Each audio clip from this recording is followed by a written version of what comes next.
Take a second and just look out your window. You'll probably see people driving to work, sitting in cafes, loading up groceries.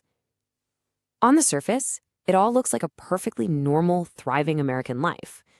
But hiding right beneath that glossy surface is a terrifying, invisible crisis, and it's quietly consuming millions of us. You see, it always starts small. Literally one swipe. That's all it takes. It's a morning coffee here, a quick tank of gas there, maybe a routine grocery run. Totally normal, everyday actions, right? But with every single piece of plastic swiped, millions of people are unknowingly stepping right into an inescapable trap. We are talking about $1 trillion. That's a 1 with 12 zeros. Americans right now owe over $1 trillion in pure credit card debt. Now, to be clear, that's not mortgages, it's not student loans, and it's definitely not government spending. Just credit cards. It's an absolutely astronomical, suffocating figure. And the craziest part, it is accelerating fast. Let's get into part 1, the illusion of a normal America. To really understand how we got here, we have to look at the bizarre duality of our economy. Because right now, we're basically living inside a massive financial illusion. On the surface, it's all shiny, curated perfection, isn't it? People are posting their new cars, those fancy weekend getaways, just projecting these perfect lives online. But behind closed doors, the foundation is completely rotting. Whole families are quietly drowning, literally bleeding out their life savings to high interest payments, just to keep up this fake appearance of wealth. So, this brings up the ultimate question. How exactly did the richest country in the history of the world become completely, helplessly addicted to debt? Well, the truth is, our financial system didn't just stumble into this dangerous territory by accident. No way. Which brings us to part 2, the descent into the invisible trap. You know, credit cards weren't always a lifeline. For decades, they were actually pitched as the ultimate tool for freedom. Back in the 1990s, the pitch was super simple. Buy now, pay later, earn some sweet travel rewards. Then, by the 2010s, as wages started to stagnate, they quietly morphed into a safety net for emergencies. You know, a broken transmission or a sudden medical bill. But today, with exploding rent, totally outrageous grocery prices, and brutal healthcare costs, that safety net has completely vanished. Credit cards are now just a desperate everyday life raft. It's a profoundly dark irony. In the wealthiest nation on earth, millions are literally borrowing money just to exist. People are putting eggs, milk, and their basic electric bills on a line of credit. And as they do, that interest quietly pulls them under, exactly like quicksand. Let's move to part 3, the architect designed to trap you.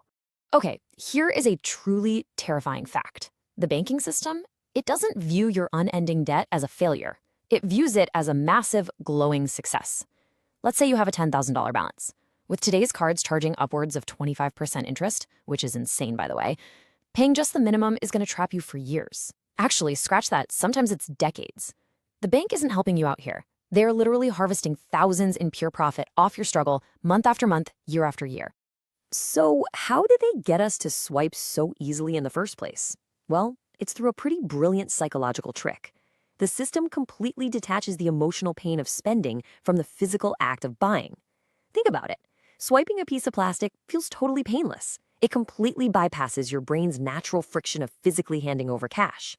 It delays the harsh reality of the damage until that bill arrives 30 days later. Part 4, the fake wealth epidemic. We live in a country that fundamentally runs on consumption. The drive for bigger houses, newer cars, perfect vacations, it's practically baked into our cultural DNA at this point, and obviously social media acts as a massive accelerant to this crisis. It creates this intense, constant pressure to just look successful. A credit card lets you bypass years of hard work and instantly purchase a luxury lifestyle. But it's a total illusion. It is entirely fake wealth, allowing millions to fund a lifestyle they mathematically cannot afford. So you end up with this beautiful, shiny financial house of cards. And hey, it looks perfectly stable. Until one single emergency changes everything. Just one disruption. A random medical bill, an unexpected layoff, or a sudden rent hike.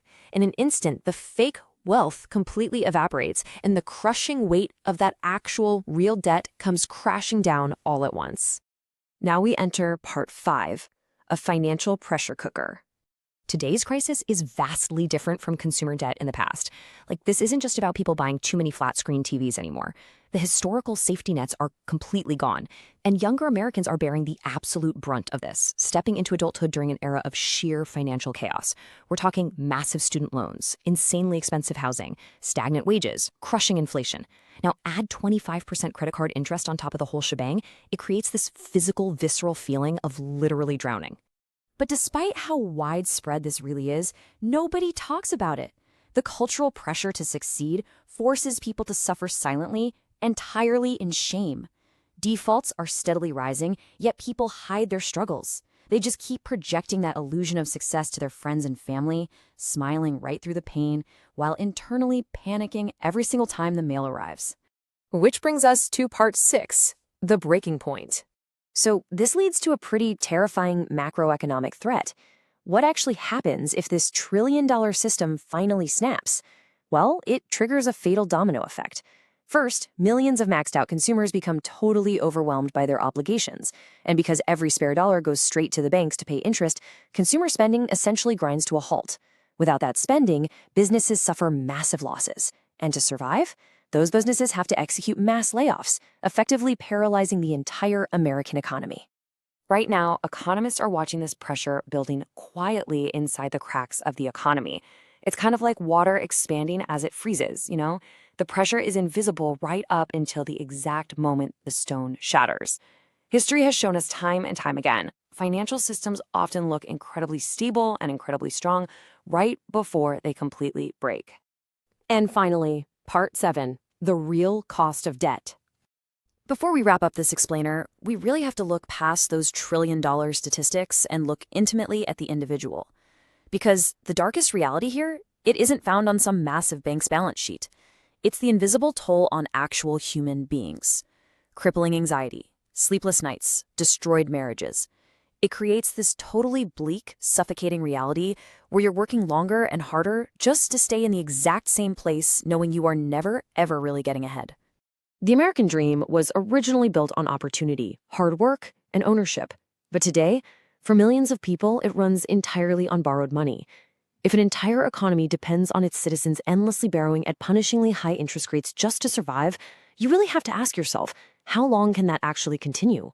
Eventually, every single bill comes due. The illusion is going to fade, and the math will take over. So I'm going to leave you with this final, pretty haunting realization. America didn't become rich by avoiding debt. It became completely dependent on it.